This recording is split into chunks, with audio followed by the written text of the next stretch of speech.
Oh, I got some juicy news for you. Profit First app version 2.0 is here. With an enhanced user experience and video guidance throughout, you can now be even more confident in your Profit First implementation. Plus, listeners who work with a certified Profit First professional get extra benefits. Check it out now at www.profitfirstapp.com. Today, right here, right now, this is the moment that you will finally say, I'm growing my accounting practice, and you're going to discover exactly how right here, right now, on the Grow My Accounting Practice podcast. Welcome back, everyone. I'm Ron Saharian, co-founder of Profit First Professionals. And I'm Liz Sporn, a guide here at Profit First Professionals. And I'm Mike Michalowicz, author of Profit First. And guess what? You're listening to GMAP, stands for Grow My Accounting Practice. We are here to teach you the step-by-step on exactly that, how to grow your practice if you're a bookkeeper, if you're an accountant, or a coach. And we do it through a great guest interview, including today's interview. Plus, Ron has insider access, something he's developed for our office we think you can use over at your office. And I have a GMAP Now task. The one task, if you do it, you'll see results by the end of this show. Awesome, guys. Don't forget to subscribe so you never miss an episode. You can find us on any podcatcher out there. Make sure you like and subscribe. Today's episode brought to you by Sums Plus Solutions. Yes, they are the go-to firm that Profit First Professionals in America uses for staff augmentation. These guys have gotten it. Michelle is a mastery member of Profit First Professionals who's had staffing challenges. Michelle's figured it out. She's come up with awesome programs, not only for our members, but for all you listeners out there. Reach out to Sums Plus Solutions and tell them Ron said hello. Excellent. That was fun. She's great. She did a great job at ProfitCon. She's such a sharer. She shares so much training, so much knowledge. I adore her. Sources are great. These aren't just, most of the problem with staffing is they give you what they have, not what you need. The Michelle is really, curating talent to make sure that you guys are getting the right resources there. Right. How y'all doing? Good. How's everyone doing today? Mike, Good. Ron, how are you? I got, for Christmas, one of those things that shows photographs from the past, it scrolls through it.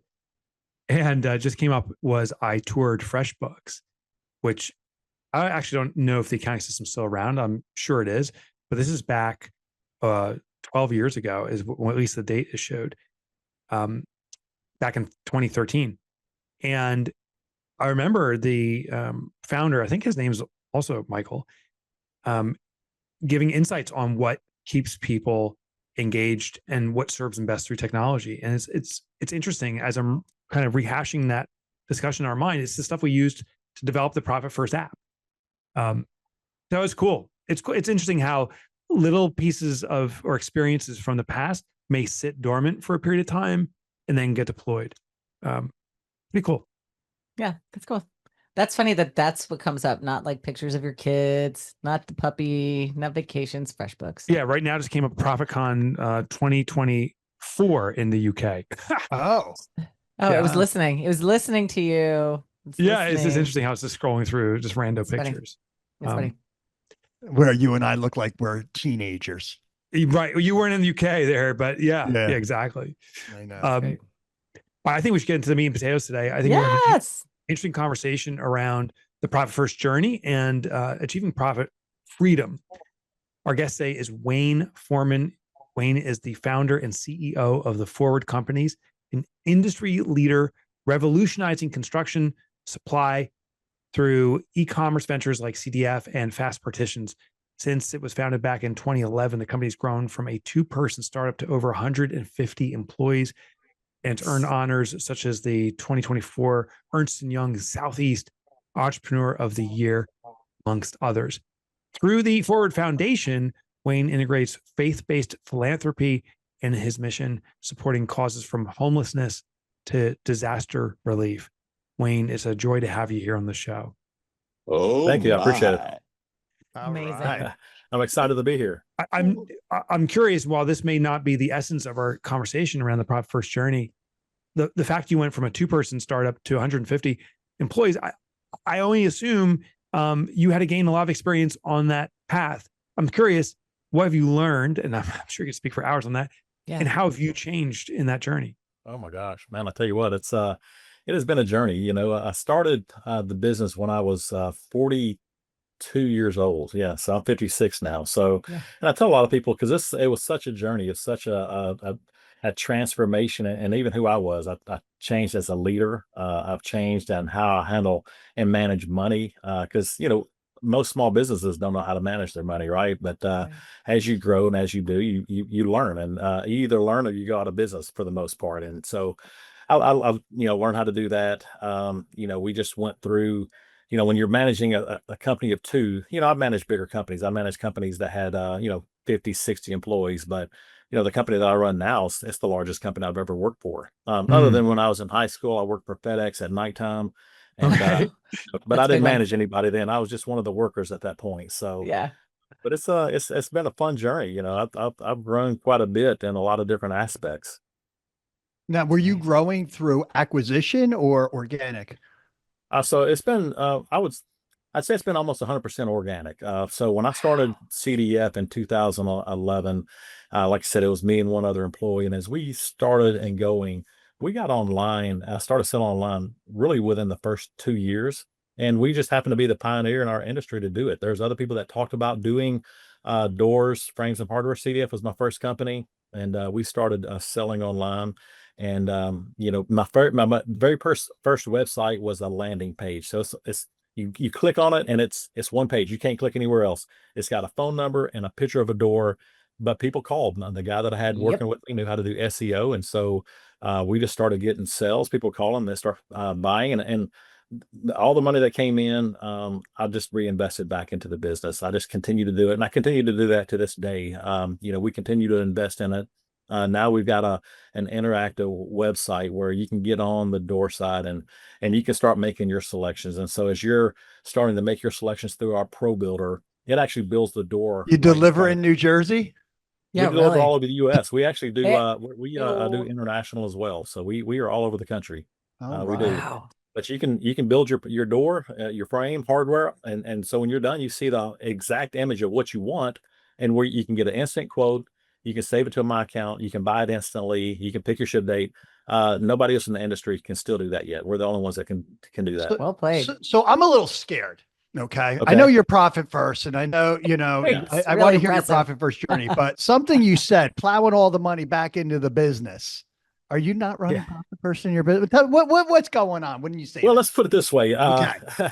I did for the longest. I did. I put it all back in there, and you can always spend all your money, right? Yeah. Uh, but to tell Yep. you when I did profit first, I almost sold my business in 2019. We were doing about 20 million in sales and lost money. And I mean, it was Mm, terrible. And then all of a sudden COVID hit. I almost sold my business and I got down to really close, did all the due diligence, and I backed out within about 2 weeks of actually closing. And so I backed out. I just told the guys, man, I can't do that. And that was the biggest blessing ever. But I learned a lot through that process. And when I backed out, because COVID was there and I was scared to death, everybody was. And but we stopped, and I just had to make some big changes. My wife and I went on a vacation. I remember we were in Turks and Caicos, so we took some time, had a little vacation, and I took the book Profit First with me. Hadn't read it yet, and we're at this resort, and it was a huge hotel, and there were probably 10 people staying there. So we had yeah. almost the whole place to ourselves. And I Yep. just started reading the book, and I started talking to my wife. It's like, my gosh, man, this is such a great book. And I just started, it just resonated really, really well with me. By the time I got back, I would say within 2 weeks, or I had already had my business implemented on Profit First. I mean, I did it really, really quick. I mean, I just jumped in it Great. super hard, both feet in, and I mean, I haven't looked back ever since. I mean, I have been such a huge believer in it. It's made all the difference in the world with how we operate our businesses. Um, and we run it today. I mean, I've got my budget tied into it. I've taught my CFO how to do it. I've taught my son how to do it. He runs it now. I just monitor it and watch it. We got it on spreadsheets. Everything's automated. So you put our daily cash in, and it populates over into a profit first sheet for every two. We do it every Friday. Excuse me, every other Friday. So that's just kind of the schedule that we're on, but it works really, really well. Our vendors love it. They understand how we pay bills. And so we pay within terms, or we pay discount. If they give us discounts, we do. We put a lot of money in profit. Taxes are taken care of. I remember years ago before I started Profit First, I was about to go on vacation with my wife. We love going on vacation if you didn't notice, but I love it. yeah, Well played, friend. Well played. we it was like April 14th or something like that we were about to go on vacation, and my CPA called me at the time and said, "Hey, you owe taxes and you owe $130,000." And I'm like, I panicked, and it just stressed me out because Yeah. we had money in savings, but it was just like, I got to pay this tomorrow, and I mean it really rocked our world, and it messed us up. And so to go from that to go to where we are now, to be able to have money sitting over there. I had my I actually talked to my CPA yesterday because we in Tennessee they gave us an extension all the way to November 2nd because of the natural disasters earlier in the year, and so we Yep. we had that, so got it. And so we don't have to pay until then. But they gave us my tax bill yesterday, and it's a big number. And but my CPA even knows, he's like, but I know you don't have to worry about it because you take care of that. I was like, you're right, I do. And the money's sitting in an account. There's no Oof. stress, no sweat about it. And that's So exciting. it's such a blessing, right? It's such a Yeah. big deal. And I coach smaller companies now, and I was like, as soon as I can get you on the system and get you doing a couple of cycles, it's going to change your life. It's going to change how you run your business, and it's going to change how you run your actual life itself. The stress goes away. Who has fun paying bills? Who has fun paying their vendors? I do. I love it. I love paying vendors. It's fun. Now, I hate paying taxes. I think everybody hates paying taxes, but you know what? The money's there, and it's easy to pay, and the great. profit's there too. And so we've got a system of how we lay out our profit. And so it works really, really well for us. I'm curious about the Amazing. correlation between rapid growth and sustaining profitability. So I know you're plowing back money in your business, but does that mean you're not profitable? And so if you can clear that up for me. Secondly, have you found any correlation between taking profit and that triggering innovation or out of the box thinking? Because you're so different than your competition. You're doing things that they're not doing. Yeah, so we continue to plow back in, but it's so this year right now we're going through a huge project. So we're about to redo our entire website. So what this is going to be version 3.0 of our Pro Builder, and we're going to spend several $1,000,000 on this thing. We're My not getting bank gosh. loans. Wow. And actually, we just bought a new building, and we put a huge down payment on. We're going from 70,000 square feet to 200,000 square feet. Wow. And so we're able to do all that, Wow. and we haven't financed any. The only thing we finance is our building, Mhm. but the down payment, we've taken care of that. We had the cash in the bank for that.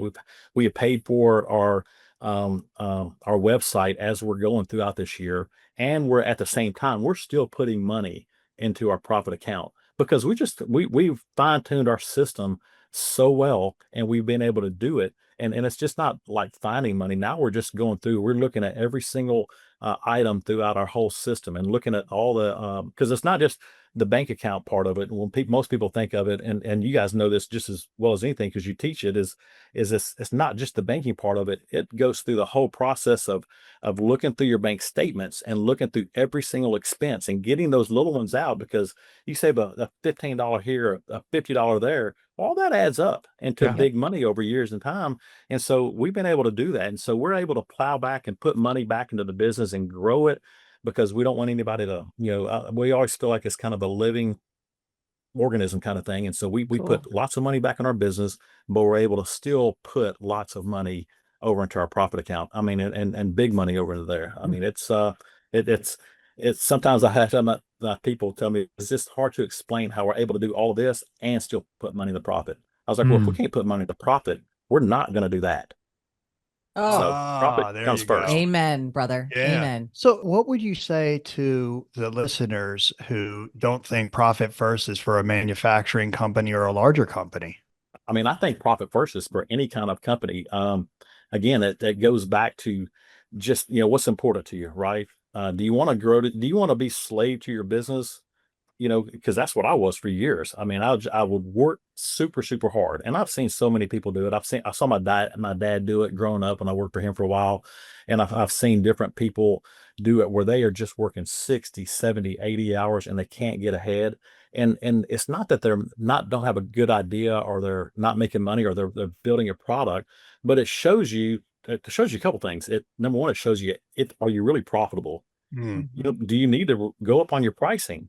Do you need to cut your expenses? It's all the things that you need to take a look at. Again, it's more than just the banking aspect of it. It's all of the, because they all tie together, right? You got to have all that and tied into together. But on the manufacturing side, we've been able just to look at it on an in-depth part of it. But you know, since we've started Profit First, we've been able to honestly readjust our pricing to get it better. We negotiate so much better now with our vendors because we know where our true costs are, and we know that where we have to be in order to get the profit and put it into where we want it to be. And so we have all the things lined out now. I've got a great team. They are bought into how we do it. And so as a manufacturer, I mean, it makes so much sense. I'll tell any manufacturer that if you're not doing this, then you better have another system that works just as good. And it's not one of those that, oh, well, that's for a smaller company. We're gonna have great sales this year. I mean, phenomenal sales, and we run it on all. I've got several businesses now that we have, and we run it on all the businesses, and it works. It just works. Just works. Mic drop. Yeah, I mean, unbelievable. Am I correct? Did you and I first spoke? Yeah, and you're giving up that beautiful brick building. I believe you had a brick building or in there, right? I still have that brick building. That brick building's paid off. It's which is a blessing in itself. But it's a 70,000 square foot historic building. It was built in 1930. We've invested a ton of money in it, but and I still have it. I've got it up for sale right now. So we won't move in until the first of the year, but it's got a venue in it that will open up back into a venue. We've had to use it for manufacturing space, but we can put a venue back in it, do some warehousing. And so really, I'm thinking, I told my son the other day, I was like, I think I really want to keep it because I think we could open up several other businesses, have other people run the businesses for us. There And you then we go. just implement our Profit First, implement our system and let it run itself. And then it's mailbox money, right? And so that it's Living the compound interest. dream. Living the Totally. dream. Exactly. Do That's do you great. customize Profit First? I mean, you're a manufacturer. There's probably a lot of raw ingredients, so to speak. It's materials. Do you set up accounts for that? And do you see these other potential businesses that you're going to start? Do you customize Profit First? I will, yes. Okay. So I got two main businesses, and they both are somewhat similar, but we do customize them for each business. I got one business that it's a bathroom stall toilet partition business, and it's a sales business. It's online 100% as well, and people will get on it. They'll order the product. We'll get it. We'll place an order with our vendor. Our vendor will ship it directly to the customer. So we don't have any material, anything like that we have to worry about. And now we have to pay for cost of goods, but it's paying the vendor, but we don't have inventory. We don't have any of that. Whereas CDF or Door Company, we keep a lot of inventory in house because we are the manufacturer. We do a lot of the manufacturing part of it. So, we got a material account. We got our sales tax account. We have a giving or philanthropy account that we do. We also have our OPEX, got profit, we got tax, we got incentives because we pay a quarterly incentives. We help share profit on part of it. And then we have what we call the big bang account. So big bang account to us is hey, it's our website. It's if we're going to do something, we're going to buy some new stuff, we're preparing for it. So that way it's we put money in there, and like this website, like I told you how much we're spending on it, we're funding it, and it's just part of the system. I love that. So, and like we said, we make a big bang, and so that's what Big we bang decided. account. So a big bank account has a lot of money in it. One challenge that some folks have, and I think you may have the answer, is a bank is FDIC insured up to 250. How do you keep your money at a bank yet protect it? So some of those accounts go a little higher than that, but not much higher than that. We again, we push a lot of money over into like a Charles Schwab account or to go into some other things for stuff. And so I where got it you. gives us better protection and things of that nature. So we do follow, it's that kind of that principle where you do with the tax and then the profit. We'll move money in those. And there's times that it will go over the 250 and get up a little bit higher than that. That's something we probably need to take a better look at, to be honest with you, but it doesn't really, we manage those really, really close. Like our materials account, it may hit it may hit a 7-figure number on a Friday when we do our transfers, and by Friday afternoon we've spent it all. So it does. Right. He's You know, like how I we manage my budget at home. Paycheck comes in like, oh, I want to buy all this stuff. But that's Uh, going into the material account, right? That's one of that goes in there. And we know, hey, how much our payables going to be, and we're going to make sure that we have enough money in there to take care of all that. Yeah, that makes total sense. Yeah. Any lessons learned? Anything that you were doing with Profit First and said, oh, maybe it's in the book, or maybe doing Profit First, you learned this, the guidance of a Profit First professional, but you said, you know what, it doesn't work, at least not for me. Yeah, one of the things that we learned that we did, and actually my son is the one that learned this, and it was by just going through Profit First and him getting certified, and talking to his coach and doing that, and it was because I was doing it a certain way, and I had a spreadsheet where it was built, and it had like your income account, and then under that it's was it real income, and then it went to the OPEX and did all the different accounts. One of the things that he had learned, maybe through the forum or something like that, is, hey, let's put sales tax up in there. Let's put our giving up in there, even our, like a material, and get the things that are up in there that are going to be I guess the constant numbers or something like that we're going to do. And then have that where, so you got income, and then you got those other few accounts that you're going to fund, and then put your real income, and then down below is going to be your OPEX. When we started doing that, and putting the accounts below, like OPEX, profit, big bang, things like that down there, it really it really changed the way we looked at it, but it helped us tremendously with especially on the manufacturing side, how to just make sure we had every bucket in the right form and filled the right way. Because it was harder to manage the bigger we got. By doing that, it really helped us out a lot. That's probably one of the biggest takeaways that we were able to do within the past, I'd probably say 12 to 18 months. Interesting. But so I want to shift gears. You joined Profit First for a reason. You've only mentioned it just a quick minute, that you coach small businesses, and you have brought this to life. And you mentioned earlier you're a faith-driven entrepreneur, and there's one thing that you wrote on here that I just need to know about. It's the prayer that made it all work. Can you just tell us what that means, please? Yeah. Okay. So, here's the funny thing. We got an executive meeting this morning, and they're still in there doing it while I came in here to do this. And, we got some new people on the team. And so we started going around just icebreakers, talking about things. And so I walked in there and they said, hey, Wayne, just kind of tell us how you started the company, how you did that. And so I did. I told them all about that. And then my COO president, Steve, he's like, well, hey, tell them about the prayer. Tell them about that. And so I'm going to tell you guys, the funny thing is in there with them, I get emotional sometimes. So hopefully I won't get emotional with you guys. No, I hope you do. Fine. Yeah, We're going to cry, Wayne. We're crying. Let's go. Hey, do it. no, it was, so my wife and I, when we started the business, everybody told us, we had so many people tell us that don't start it. You don't have the money, you don't have the stuff to do it. And I was working for a small company, and I'd been in the door business for a while. I helped them to get started up in a door business when I went to work for them. And about 6 months into it, they came to me and said, hey, man, we need you to go to 100% commission. We can't afford to pay you. And man, I couldn't afford it at the time. And so I went home, and my wife and I, we talked about it, we prayed about it, and came back, and I said, hey, let's work a deal. You got about $20,000 worth of inventory. Give me 6 months to pay it back, and let me buy that from you. And so they agreed to it. I took my wife's 401k. She had about $5,000 after penalties and interest. And then we had $15,000 left on our credit cards before we maxed them all out to $60,000. And so if you look at it, that's $40,000 all in. 5,000 cash, 15 credit. And then I knew my vendors, and because the way I looked at it is, if they can do it on a shoestring, we can do it on a shoestring as well. And that's all the money that we had in our entire life. That was it. There was nothing else. No kid. We had kids getting ready to go to college and everything. But one of our prayer is like, Lord, if you help us, just start a business and do it, and because all we want to do is just take care of our family. We want to take care of our people, and we'll always give back. And if you can do that, I don't have to have a big company. It can be small. It doesn't matter. But we'll always be faithful and giving back. And so that's really what we prayed. That's what we do today.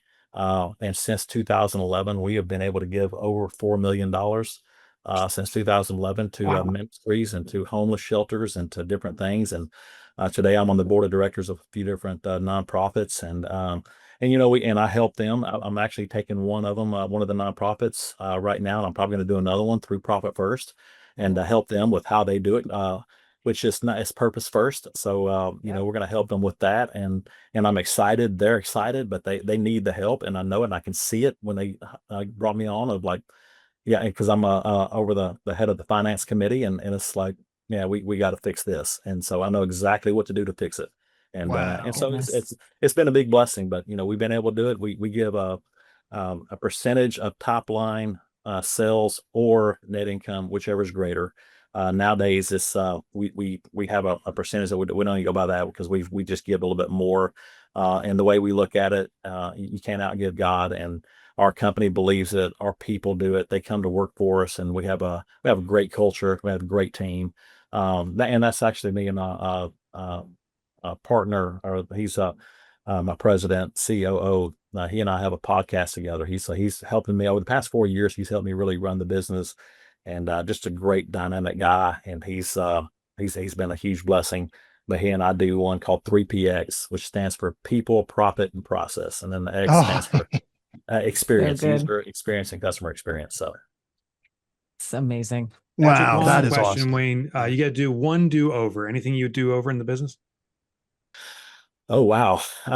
There's probably a lot of do-overs over in the business, right? When you look back, hindsight is 50-50 or 20-20, however you look at that, I guess, when you're looking with eyes.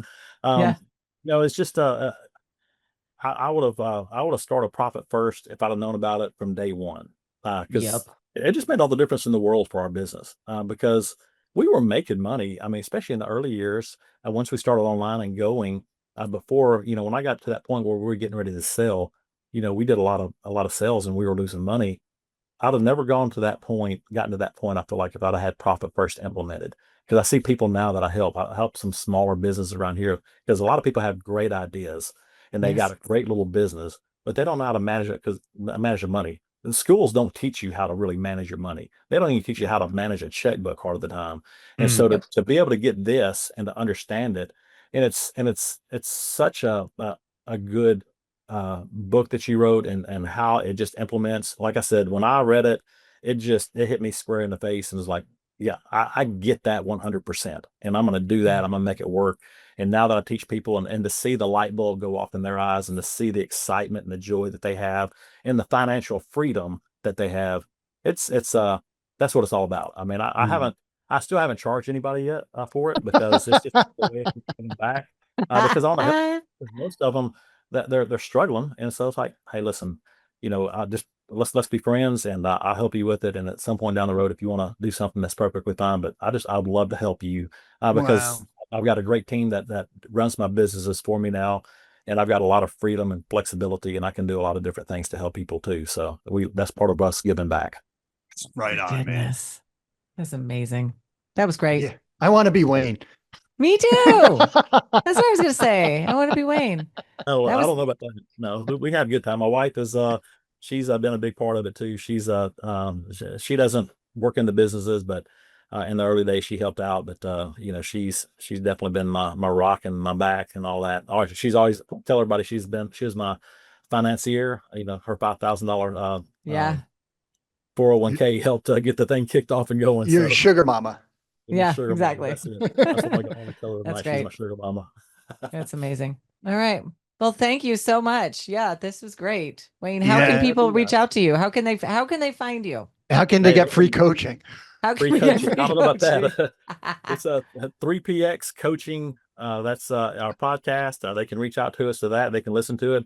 That might make 5 people that listens to it, maybe, or something like that. Our wives, and maybe a couple of our kids listen to it. Yeah, fine. Got to start somewhere. Got to start somewhere. And you know what, our thing on it, it's a great way for us just to talk about things, and talk about experiences where we've won and experiences where we've lost, but it's an outlet for us just to discuss, and we have fun doing it. It's easy, it's fun. It's like this right here. This was easy and fun to me. I enjoy it, and so I appreciate you guys inviting me on the show and let me be a part of it. But it's that's how ours is. It's super easy, super fun. We feed off each other real well, and so that's when you have a good time. And when you got somebody that when they start talking, you start hearing things hitting, and it's like, oh, I know what to say next, and it just it goes. It's great. It's great. Yep. Great job. All right. Hey, well, thank you guys. Y'all have done a great job. Thank you for all that y'all have done. Y'all have made a tremendous difference in my life and my businesses and the people that work for me. We thank you for it. So thank you for that book. It was super impactful. Oh, amazing. Great. Thank you, Wayne. That's great. All right. Thank you guys. All right. Hey, I appreciate y'all. All right. Hang out. Enjoy the rest of the show. We're going to be going on to Insider's Access as well as GMAP Tip of the Day. But before that, I think we have what? Trippy questions? Oh, you're doing it. Or what we learned. Yes. Oh, I'm doing the mic thing. We converted you. Yep, we do. We have I was about to start reading that, and then Ron just goes, I'm like, okay. I didn't know if you were. I didn't know if you were really doing it. Let's do it. The trippy questions. We're doing it. Okay. So this one, I have been watching TV. I don't usually watch a lot of TV, and for some reason, fall makes my kids want to snuggle and watch TV with me for some reason. So, what was the best TV sitcom ever? This is a fighting question. It's easy. Three's Company. Oh, that's amazing. I do love a good Jack Tripper, Chrissy. I think he's one of the greater underrated comedians. His I know. physical humor. comedy is great. Do you know that the house that I lived in college was called the Regal Beagle? Oh gosh, that's amazing. Thank you. It's unfortunate that we lost him so early. He was, to me, he was up there with like a John Candy and stuff. I just admired him tremendously. As a Mr. kid, Saharian. I enjoyed What's Happening. Yeah, it's a good show. Raj, Rerun, yeah. D. So this is really actually, it's a bittersweet thing because for me, the best sitcom for my life was The Cosby Show. And I can't watch it. And I can't watch it anymore. Like it's so upsetting. It's like it died. Like it died. It was a good show. Hill Street it was Blues. the greatest show of my life. Cheers. Yeah. All right, that was a good one. I thought it would be a little fightier, but the best TV show. No, ever, Mike nailed it. Just for the record. No way. I disagree. Yeah, no, I like the mix. All right, takeaways. Yeah. Who wants to go first? I'll go first. Okay. I learned a lot, which was great. And I wrote a couple of pages of notes, but what really sticks is learn how to manage your money or go out of business. Yeah. I mean, there you go. That's to do. That's it. Just do that. Yeah. I loved it. Is that it? You just have one? Yeah. Well, I got a lot, but that's all I'm sharing. I don't want to take your twos. All right. Go ahead, Mike. For me, there's a couple of things. I loved that his website started off with just one page. I think a lot of new businesses make a big investment in something that no one really needs at that point, like a logo, or back in the day used to be business cards. But I think the website with just one graphic saying, we're not putting our money into a website, we're putting our money into delivering the best service or product. It's good positioning. And it sounds like that's what he did. I thought the other thing was interesting was he really brought clarity to the confusion people have over terms. So he talked about reinvesting. And I think what I chose to hear is every single dollar that's available is going back into business. No, what reinvesting was I think the true and appropriate definition was money was intentionally being allocated and reserved in preparation for things like that big website, the big bang. And that profit was surely secured. So I thought that was good. That reminds me that when we use the word profit, there's really two definitions. There's the traditional accounting profit, which is a manufactured number. You can recast a books to show a new profit. And there's also what's called a cash profit we're talking about. I thought Wayne brought great clarity to that. I just loved another very simple line that he said is it's more than banking, it's behavior and it's intentional and it's looks. And that is exactly how I describe Profit First. It's financial clarity to make better intentional decisions. And one of the things you talked about earlier was how his vendors like it. His vendors know what he's doing. Like he's teaching everybody. It's like, hey, y'all, this is how we do this. And this is when you're going to get paid because this is what we run. And I'm sure they're like, wait, what? Can I do that? Teach me, which is why he does free coaching all the time. Cause he's sharing with everything, but I love that. And please note, I designed a door the whole time we were on this call. Did you really? I have a door. It's a beautiful double door. It has an outside lock, left-handed handles, and it has a kick plate. And I need a new door. Literally, I'm going this 45-minute fire rated door. next weekend. I'm supposed to go outdoor shopping. Go to this website. It's so fun. I will. It's, I definitely will. I You built got a a coupon code? Amazing. It's amazing. So that was great. So that was delightful. So there's a simple GMAP task that ties into Profit First, and it's a behavioral thing. Wayne's comments kind of inspired this. It's called the just one more day technique. So quick backstory, I went down to see Jesse Cole and Emily Cole, the founders of Savannah Bananas, about a week ago. And they fun. recounted a story. Yeah, it was amazing. I was in the locker room. I sent some videos over from it. And we sat there and I interviewed him. And they say, Mike, we got to tell you a story that we discovered in your book that we deployed. And it became a foundation for their behavior. They had a phone charger wire when they were just starting out, but they had one that they shared and it became frayed. And Jesse's like, oh, we got to get a new one. And Emily looks at the book and she says, it says just one more day. Can we not buy one today? And they were able to stretch it just one more day consecutively for, I think it was like 6 months. It was frayed, taped. And they said, it saved us the expense. It saved us the driving to the store just for this one thing so we could do a batch purchase. But it formed a new mentality of we devalue things too quickly when there's still value to be extracted. And he goes, that's been foundational in building the Savannah Bananas to be a very profitable, very sustainable company. And the biggest beneficiary is the attendees. The You go as a fans. guest, tickets are like $75, not $7,500 like you'd pay for a professional game. And it's because they have this one day, just one more day mentality. So Oh, do that's a that. good one. I love That's that a great story. one. Thank you for sharing. That's awesome. Yeah. Insider's access. Sorry, I had a little note here and I couldn't find it. Basically, one of the things that we're doing here is we're not a 9-to-5 company.